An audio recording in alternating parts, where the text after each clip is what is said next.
Encontrada. Bueno, lo primero es agradeceros la invitación a participar en este foro, que para mí es un honor. Y luego comentaros que yo no soy microbiólogo, yo soy infectólogo. Infectólogo es un médico clínico, es un médico que ve pacientes y fundamentalmente me limitó a las enfermedades infecciosas, ¿no? Y a mí lo que me habéis pedido que hable un poco es que dentro de esta sección de qué sabemos de la COVID-19, que hable de los aspectos clínicos. Y yo voy a intentar hablar de lo que sabemos y de lo que no sabemos también, porque yo creo que es muy importante pues, para ver por dónde avanzamos.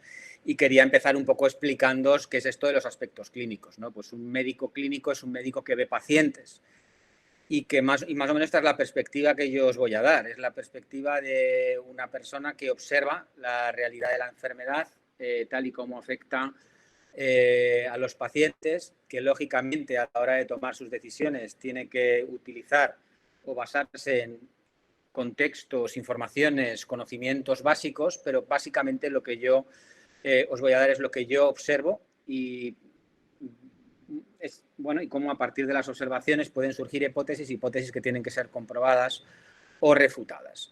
Y he organizado la presentación en 3 partes. Una primera parte es precisamente explicaros un poco cómo es esa enfermedad, esta nueva enfermedad. Una segunda parte en la que os planteo un poco una de las mayores dificultades que tenemos es poder anticipar quién va a enfermar y quién va a enfermar de forma grave.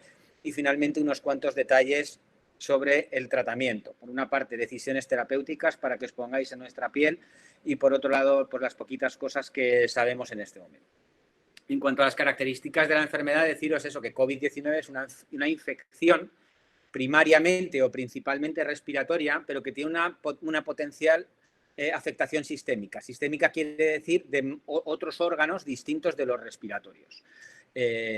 Diseminada, por decirlo de alguna manera.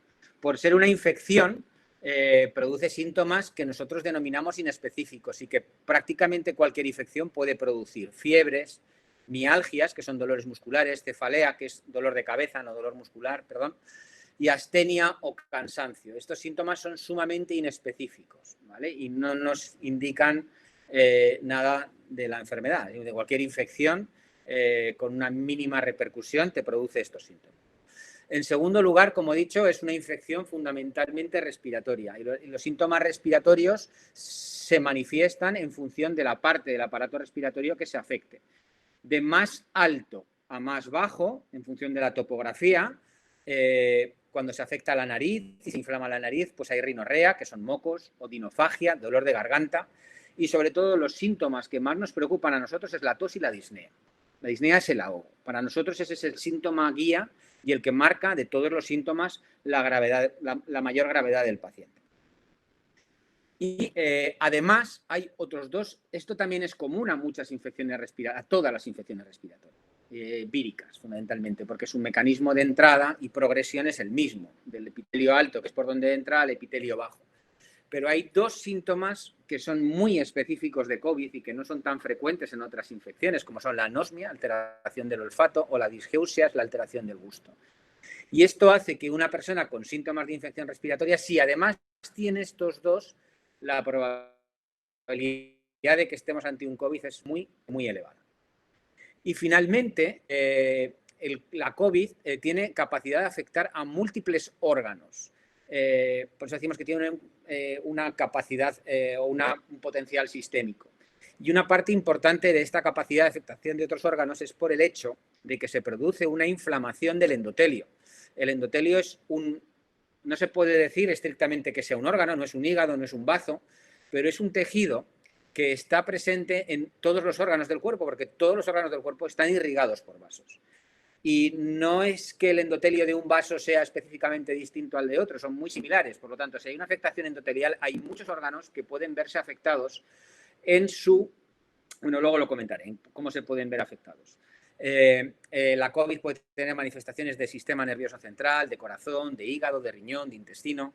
Como veis, puede tener una gran variedad de presentación.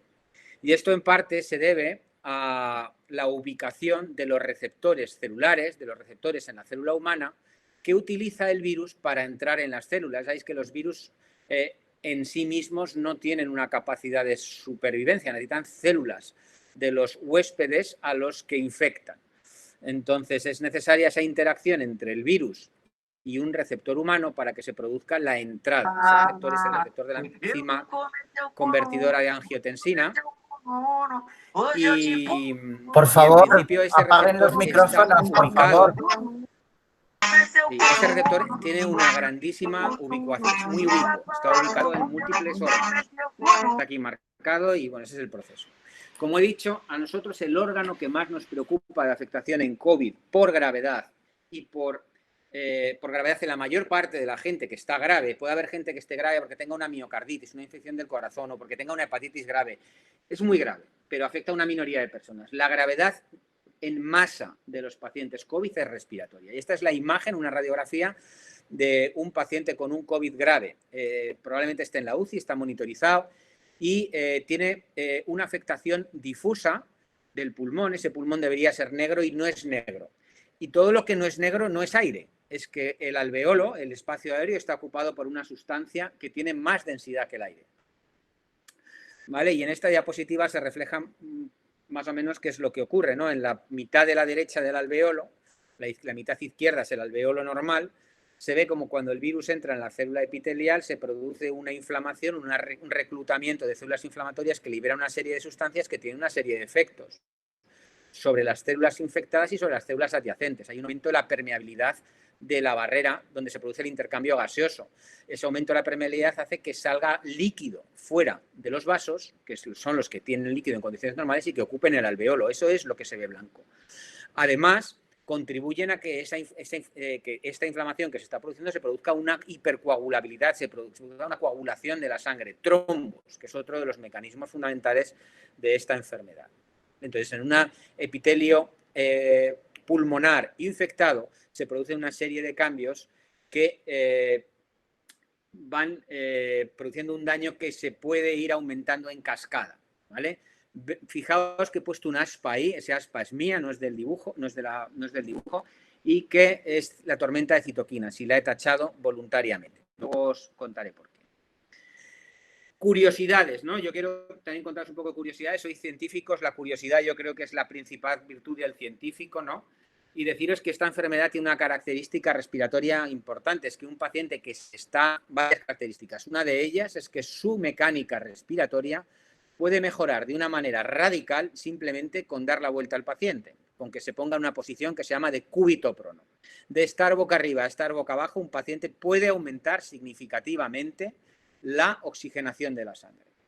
Lo que pasa es que dar la vuelta, pronar, como se habla, a un paciente intubado con catéteres en todos los sitios es una tarea muy complicada y muy arriesgada, pero se ha convertido en una práctica habitual en nuestras unidades de cuidados intensivos. Una maniobra tan rudimentaria, tan ancilar como esta, se ha convertido en una maniobra prácticamente rutinaria, pero supone un riesgo y además un grandísimo esfuerzo para los profesionales que tienen que hacerlo de una manera extremadamente coordinada. Esta es una de las principales herramientas terapéuticas que tenemos. No lo digo por desanimar, pero es una de las principales herramientas que utilizan los intensivistas. Otra cuestión curiosa o llamativa en estos enfermos es que tienen un fenómeno que se denomina hipoxia o hipoxemia silente o feliz. Normalmente, cuando una persona tiene niveles muy bajos de oxígeno, siente que se ahoga y siente que se ahoga para respirar más rápido y mejorar el intercambio de oxígeno. Estos pacientes no, o un número importante de estos pacientes pueden tener cantidades ínfimas de oxígeno en sangre que no los ves apurados. Y lo comentan nuestros compañeros intensivistas, que a veces hay que explicarles que hay que intubarles, porque si no, van a tener daños orgánicos irreversibles. Pues esta es una situación que llama mucho la atención, que normalmente cuando se intuba a un paciente se le intuba porque está en una situación de exceso de trabajo respiratorio, o estuviera subiendo el Tourmalet en el Tour de Francia, ¿no? Un ciclista que sube el Tourmalet no respira de una manera pausada, respira de una manera muy agitada porque tiene que conseguir aumentar el intercambio. Pues estos pacientes no. Y otra cuestión también que es curiosa es que en estos pacientes, a pesar de estar subiendo el Tourmalet, en vez de ir a 180, muchas veces van a 60 latidos por minuto. Es una cuestión curiosa.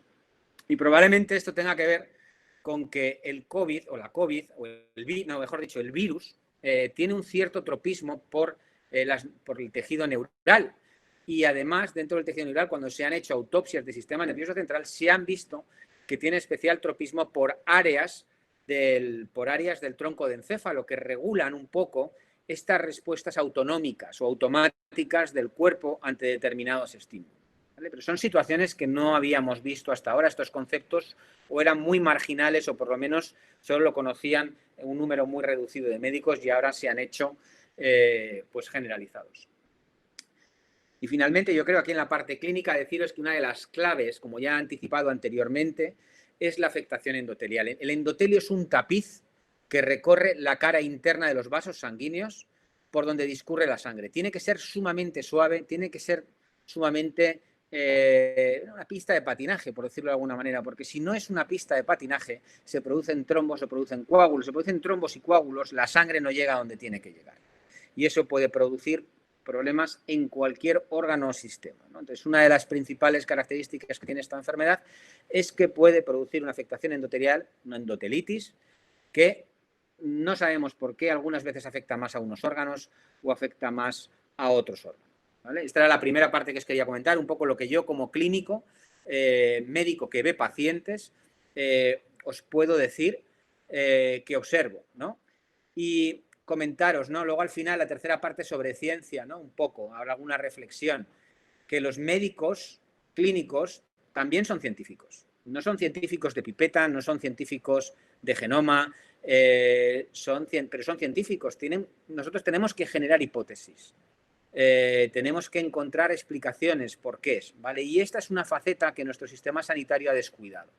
El del médico investigador, el del physician scientist. Es una figura reconocida en países sajones, pero en nuestro país no está muy reconocida. Incluso a veces está mal vista. Una cuestión que es importante desde el punto de vista clínico es no ser capaces de anticipar qué persona el día cero que se infecta, o incluso antes, va a desarrollar enfermedad y va a estar grave. Y os quiero plantear cuáles son, desde el punto de vista conceptual, los distintos estados COVID en los que puede estar una persona que se expone al SARS-CoV-2. Y deciros que estos estados COVID dependen de un equilibrio entre lo que es la replicación viral, el virus, y un equilibrio entre la respuesta del paciente. Porque el virus, cuando infecta una célula, tiende a producir un daño, en lo que se llama el efecto o el daño citopático. Y la respuesta del individuo puede ir hacia el control de la replicación o hacia un daño excesivo o desproporcionado a la agresión, lo que se llama daño inmunomediado, o incluso puede llevar a la trombosis. Teniendo en cuenta estas circunstancias, yo creo que se pueden distinguir 5 estados COVID. Imaginaos que vosotros habéis estado expuestos ayer en vuestra casa a un conviviente vuestro que al final dice, mira, al final tiene COVID. Pues vosotros habéis estado expuestos y podéis no acabar infectándoos, podéis desarrollar una infección, es decir, nunca el virus no infecta vuestras células, por decirlo de alguna manera. Estáis expuestos, pero no os infectáis. 2, el virus infecta vuestras células, pero esta infección no produce inflamación significativa, no produce un daño, sois un infectado asintomático. O podéis tener una infección leve, menos que una gripe banal, bastante menos puede ser. O podéis tener una infección sintomática moderada grave, más que una gripe banal, por ejemplo, motivar un ingreso. O podéis llegar a una situación catastrófica de enfermo crítico.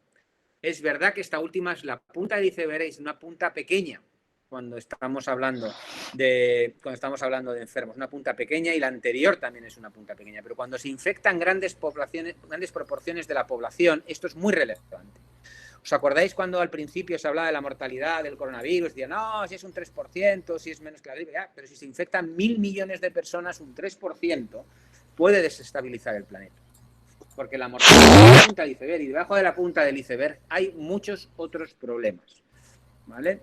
Aún así, digamos que la proporción de pacientes que llegan a situaciones críticas es... Este es un artículo de divulgación que he traído aquí, pero que realmente está escrito por 2 personas a las que considero mucho desde el punto de vista científico. Y como decía Einstein, que el que sabe tiene que saber explicarlo de una manera fácil y rápida, ¿no? Y por eso lo he traído. Yo creo que este artículo explica conceptualmente muy bien qué factores pueden influir en el desarrollo de la gravedad del COVID-19. Y muchos de ellos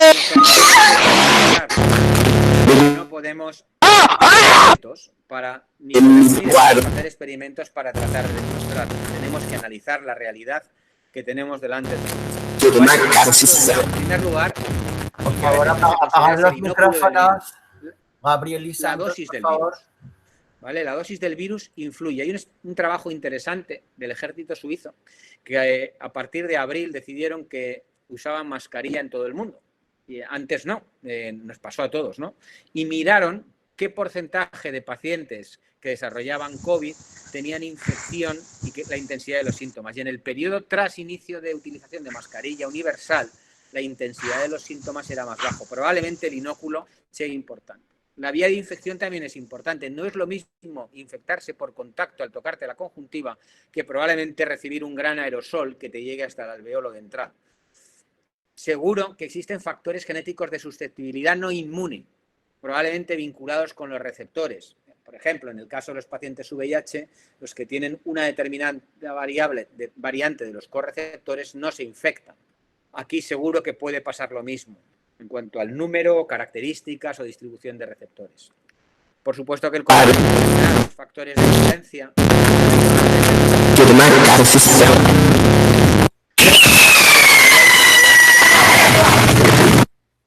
La susceptibilidad inmunológica de cada individuo también influye en quién va a enfermar y cómo va a enfermar. Tanto habrá gente que será capaz de abortar la infección, incluso, y habrá gente que su propia susceptibilidad inmune le lleve hacia abajo. Y finalmente la fragilidad del paciente, la carga de enfermedad ajena, coronavirus que tenga, le hace más o menos frágil. De tal manera que probablemente una persona que reciba un bajo inóculo y que tenga una baja susceptibilidad innata no se infectará, que aquellos individuos en los que se puede hacer un continuo, ¿no? Desde el bajo inóculo y baja susceptibilidad hasta un inóculo más alto, una mayor susceptibilidad, y que esa combinación de factores hace que una persona desarrolle una enfermedad de una manera o de otra. Y teniendo en cuenta la gran variabilidad de presentaciones, pues hace y compone el mosaico de COVID. Y finalmente la tercera parte es sobre tratamiento, que tiene dos partes, una primera de reflexiones y una última diapositiva sobre lo que finalmente sabemos. En cuanto a las reflexiones, yo quiero que penséis, esta es una presentación que tuve que hacer en una conferencia europea, está en inglés, perdonad, yo quiero que os pongáis en nuestra piel, en la piel de los médicos que tenemos que tomar decisiones de tratamiento, porque estamos hablando de tratamiento, y deciros cómo una pandemia dificulta enormemente nuestro trabajo y lo cual nos afecta y nos desgasta significativamente. Tomar decisiones en situación de incertidumbre es muy estresante. Y este es un experimento de unos psicólogos, no me acuerdo en qué año, aquí marcan 2016, y que demuestra de una manera aleatorizada cómo la probabilidad de recibir una determinada descarga duele más o estresa más que el recibirla, porque la incertidumbre de recibirlo o no recibirlo se lleva muy mal. Pues con lo que es la incertidumbre de tener que tratar a los pacientes, esto nos genera dificultades. Esto va en el oficio de médico, ¿vale? Porque muchas veces tenemos que tomar decisiones de incertidumbre, pero es que en una pandemia esta situación es especialmente compleja, porque hay muchas más cosas que desconocemos, muchísimo más. Desconocemos la epidemiología, no sabemos cuál es el riesgo al que estamos expuestos nosotros, no sabemos cuál es la historia natural de la enfermedad y desconocemos realmente qué funciona y qué no funciona. Por eso necesitamos mejor ciencia, más ciencia para mejorar nuestra toma disminuir la incertidumbre y mejorar la toma de decisiones. En segundo lugar, independientemente de la incertidumbre que haya, la incertidumbre se maneja mejor en aquellas personas que tienen más experiencia, más conocimiento en manejar determinadas situaciones. No sabes por qué, pero lo haces mejor. Pero en situaciones de pandemia, con enfermedades nuevas, no abunda la experiencia. Muy pocas personas han trabajado en una situación de pandemia, de limitación, y además nadie tiene experiencia o conoce esta enfermedad. Finalmente, la situación emocional a la que nos enfrentamos es brutal. En el mes de marzo, y lo que apunta ahora, la verdad es que pone los pelos de punta. Y cuando las emociones influyen en tu capacidad de raciocinio, ¿vale? Influyen en cómo ves la realidad. Entonces es muy importante que nosotros como médicos sepamos que esto nos va a pasar para tratar de minimizar su impacto, tratar de racionalizar, ¿vale? Pero yo quiero que veáis, nosotros nos hemos sentido impulsados a hacer más para ayudar más a los pacientes y a lo mejor hemos tratado en exceso determinadas cuestiones. La hidroxicloroquina, Todo el mundo creía que tenía la cura para el COVID. ¿Cuántos de vosotros no habéis pensado que en vuestra especialidad, en vuestro conocimiento está la cura del COVID? O que podéis ayudar de alguna manera. Todo el mundo se ha sentido en la necesidad de hacer algo más, en la necesidad de ayudar, y esto, pues al final puede dificultar la toma de decisiones del que está delante. Y a nosotros nos ha pasado personalmente la toma de decisiones. Y finalmente, en este cóctel de elementos, hay un aspecto que es importante, que es el sesgo cognitivo, ¿no? ¿Cuántas veces hemos fallado en esta pandemia los que nos dirigen a la hora de tomar decisiones? Y mis decisiones son tratamientos, las suyas son otras. Porque muchas veces dejamos que nuestras esperanzas se confundan con la realidad.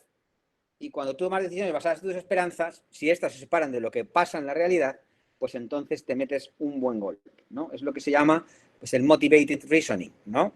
Es un mecanismo, es el mecanismo que está detrás de este pensamiento mágico que ha perseguido la toma de decisiones, ¿vale? ¿Y por qué lo digo? ¿Por qué digo esto? ¿No? Porque a la hora, y pongo este esquema se ha hecho muy famoso en cuanto a la hora del tratamiento del COVID, muy rápido, esto es de marzo, en el que muy pronto se analizó la realidad, ¿no? Y dicen, el COVID tiene 3 fases, tiene una fase inicial de infección viral, tiene una fase posterior de enfermedad pulmonar y luego tiene una fase hiperinflamatoria, la tormenta de citoquinas. Y fijaos qué bonito es el gráfico, fijaos qué ilustrativo, qué narrativo, qué venta tiene el término de tormenta de citoquinas, ¿no? Y esto ha motivado muchas decisiones terapéuticas por todo lo que hemos dicho anterior, por la necesidad de hacer algo, por la necesidad de ayudar, pues por la situación que estábamos teniendo, ¿no? Entonces, esto es muy importante, la interpretación de la realidad, la interpretación de los datos analíticos, la interpretación de los datos radiológicos, pero luego, a lo mejor, esto de tormenta de citoquinas no es muy científico, ¿no? Y a lo mejor, pues tampoco nos encontramos ante una situación como tal y determinadas, bueno,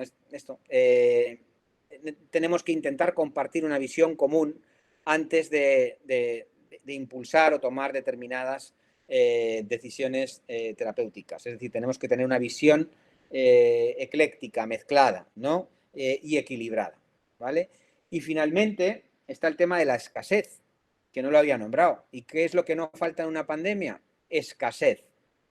Y cuando falta escasez, la mentalidad que tomamos a veces nos ayuda en el corto plazo, pero nos perjudica en el largo plazo y nos hace al final que la escasez sea mayor. Entonces, todo este es el cóctel de toma de decisiones y la razón por la que necesitamos mejor ciencia. Y desde mi punto de vista, la mejor ciencia que necesitamos en este momento es el diseño y realización de ensayos clínicos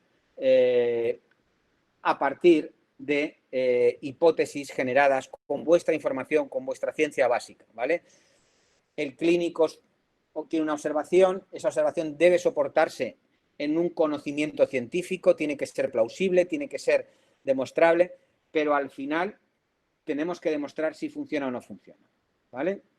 En este momento tenemos varios tipos de fármacos potenciales. Todos los fármacos que se están utilizando hasta la fecha son fármacos que ya existían antes de la pandemia y que tenemos que demostrar si funcionan en esta enfermedad. Todos se plantean como su uso porque es lógico o tiene su lógica utilizarlo, pero no todos ellos van a funcionar e incluso algunos de ellos van a ser perjudiciales para los pacientes. Y por eso tenemos que utilizar el método científico. Y el método científico que mejor funciona para saber si un fármaco es eficaz y seguro es el ensayo clínico, y tenemos que hacer que el sistema sanitario sea capaz de poner en marcha este tipo de ciencia. Y esta ya es mi última diapositiva. ¿Qué es lo que sabemos del tratamiento de la COVID? Uno, que el aspecto más importante del tratamiento es la oxigenoterapia y el soporte vital. Lo más importante es mantener al paciente vivo para que sea capaz de superar él mismo la enfermedad o dejar que los fármacos que utilicemos aceleren este proceso. 2, que el fármaco que ha demostrado mayor capacidad de curar a pacientes con COVID, con una capacidad demostrada de disminución de mortalidad que no está mal, es un 12% en términos absolutos, es el uso de corticoides a dosis bajas en los pacientes más graves. En pacientes no graves es posible que incluso aumente la mortalidad, pero en los pacientes más graves ha demostrado que disminuye la mortalidad. Finalmente, Remdesivir es otro fármaco que parece tener un beneficio clínico, acelerar la recuperación, pero que no ha demostrado disminuir la mortalidad y que probablemente no vale lo que cuesta. ¿Vale? Hay otros fármacos cuyos ensayos clínicos están a punto de salir y que están en la columna de la derecha y en la columna de la izquierda, algunos anticuerpos monoclonales, algunos inhibidores de la JAK, que pueden funcionar, pero yo no me quiero anticipar hasta que los resultados de estos ensayos clínicos no estén publicados, que probablemente sea en las 2 próximas semanas tengamos nueva información. Y básicamente esto es lo que os quería contar y muchísimas gracias por escuchar.